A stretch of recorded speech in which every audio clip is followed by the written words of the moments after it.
నేను ఉన్నాను, నేను విన్నానంటూ గత ఎన్నికల సమయంలో చెవులను మోతెక్కించిన జగన్ అధికారంలోకి వచ్చాక తూచనిస్తున్నారు. సమస్యలు పరిష్కరించాలని అంగన్వాడీలు 3.5 ఏళ్లుగా విన్నవిస్తున్నా, సమ్మెకు వెళ్తున్నామని నోటీసులిచ్చినా 2 వారాలుగా ఆందోళనలు చేస్తున్నా వైకాపా సర్కార్కు చీమ కుట్టినట్లయినా లేదు. పొరుగున ఉన్న తెలంగాణ, కర్ణాటక రాష్ట్రాలు అక్కడి అంగన్వాడీల సమస్యల పట్ల సానుకూలంగా స్పందించినా మహిళా పక్షపాతినంటూ చెప్పుకునే జగన్ కనీసం వారి గురించి పట్టించుకునే తీరిక లేనట్లు వ్యవహరిస్తున్నారు. ధరల పెరుగుదలకు అనుగుణంగా వేతనాలు పెంపు చేయడం లేదని అంగన్వాడీలు మండిపడుతున్నారు. ఇతర రాష్ట్రాల కంటే ఎక్కువ కష్టపడుతున్నా వైకాపా ప్రభుత్వం తమను పట్టించుకోవడం లేదని ఆవేదన వ్యక్తం చేస్తున్నారు. డిమాండ్లపై స్పందించకపోగా సమ్మె చేయడమే దేశద్రోహమన్నట్లు సర్కార్ తీరు ఉంది. అంగన్వాడీ కేంద్రాలపై దండెత్తి తాళాలు పగలగొట్టించడమే అందుకు నిదర్శనం.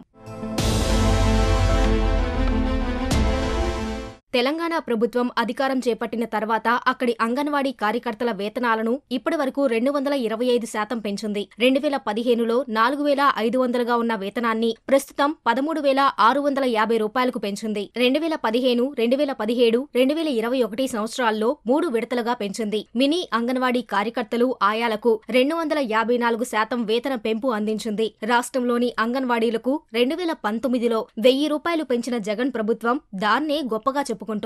4 సంవత్సరాలుగా పనిచేసిన వాలంటీర్లకు 750 రూపాయలు పెంచితే 40 సంవత్సరాలుగా అంగన్వాడీ వర్కర్ హెల్పర్ మినీలుగా పనిచేసిన వర్కర్లకు మీరు ఎంత జీతం పెంచాలని అడుగుతున్నాం. అంగన్వాడీ వేతనాలు పెంచమని అడుగుతున్నాం. కానీ వీళ్ళు పేపర్లో చీరలు ఇచ్చాము, సెల్ ఇచ్చాము అని గొప్ప చెప్పుకోవడం కాదు. సెల్ ఇచ్చారు, సెల్ ఎందుకు పనికిరాదు, ఆ మూల పడేసాం. మా యొక్క సొంత సెలవులతో మేము వర్కలు చేసుకుంటున్నాము.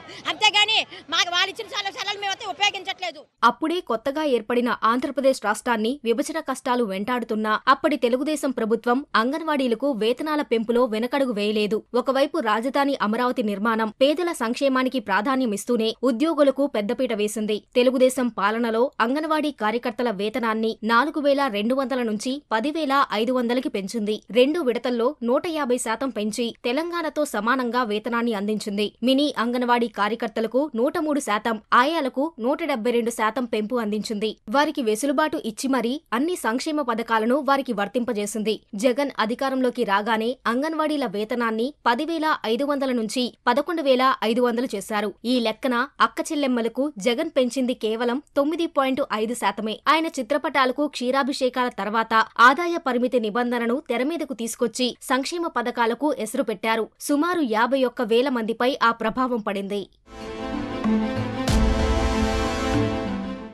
ఏడాది క్రితం సుప్రీంకోర్టు అంగన్వాడీలకు గ్రాట్యుటీని అమలు చేయాల్సిందిగా తీర్పునిచ్చింది. గుజరాత్లో దీన్ని అమల్లోకి తీసుకురాగా కర్ణాటకలో మంత్రివర్గం ఆమోదించింది. ఆంధ్రప్రదేశ్లో మాత్రం అంగన్వాడీలు నిరవధిక సమ్మెలో ఉన్నా అదే సమయంలో మంత్రివర్గ సమావేశం జరిగినా వారి ప్రస్తావనే రాలేదు. పేదలపై వారి చిత్తశుద్ధి అది. ఆ తర్వాత ఎప్పుడో తీరిగ్గా విలేకరుల సమావేశంలో మహిళా శిశు సంక్షేమ శాఖ మంత్రి ఉషశ్రీ చరణ్ మాట్లాడుతూ గ్రాట్యుటీపై కేంద్రానికి లేఖ రాశామని, అక్కడి నుంచి సమాధానం రాగానే స్పందిస్తామని దాటవేత ధోరణిలో మాట్లాడారు.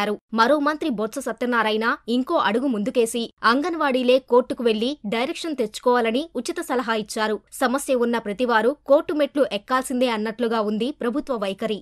ఉషశ్రీ చరణ్ మంత్రి గారు శిశు సంక్షేమ శాఖ మంత్రి అయ్యుండి ఆవిడకి అంగన్వాడీలకి ఏమొస్తున్నాయో తెలుసా అని చెప్పేసి అడుగుతా ఉన్నాము. 7,000 నుంచి 10,000 మేము పెంచామని చెప్తా ఉన్నారు. ఈ రాష్ట్ర ప్రభుత్వం వచ్చేసరికి మేము 10,500 జీతం తీసుకుంటున్నాము. కానీ మంత్రి గారికి అసలు అంగన్వాడీలో జరిగే కార్యక్రమాలు ఏంటో కూడా తెలియని దుస్థితిలో ఉన్నారు. మంత్రులు అయ్యుండి కూడా అంగన్వాడీ సమస్యలు పరిష్కరించుకునే విధంగా సమ్మె పోరాటాన్ని ఉధృతం చేస్తామని చెప్పేసి తెలియజేస్తాము. 3.5 ఏళ్లుగా వారికున్న ఇబ్బందులపై అంగన్వాడీలు వినతులు ఇస్తూనే ఉన్నారు. వివిధ మార్గాల్లో నిరసన తెలుపుతున్నారు. అయినా ముఖ్యమంత్రి స్పందించిన దాఖలాలు లేవు. మేము ప్రభుత్వాన్ని ఒకటే డిమాండ్ చేయదలుచుకున్నాం. మన రాష్ట్రం కంటే అనేక బెనిఫిట్స్ పక్క రాష్ట్రాల వాళ్ళు ఇస్తున్నారు. మరి అలాంటప్పుడు మాకు ఎందుకయ్యా మీరు ఇవ్వరు అని చెప్పి మేము అడుగుతున్నాం. బొత్స సత్యనారాయణ గారు 3 నెలల తర్వాత ఇస్తాను అని చెప్తున్నారు. ఆ 3 నెలల తర్వాత నువ్వు ఎప్పుడు ఇస్తే మేము అప్పుడే డ్యూటీలోకి వెళ్తాం. 3 నెలలు కాదు 30 నెలలైనా మా సమస్య పరిష్కరించే దాకా మేము రోడ్ల మీద కూర్చుంటాము అని చెప్పేసి ప్రభుత్వాన్ని హెచ్చరిస్తున్నాం.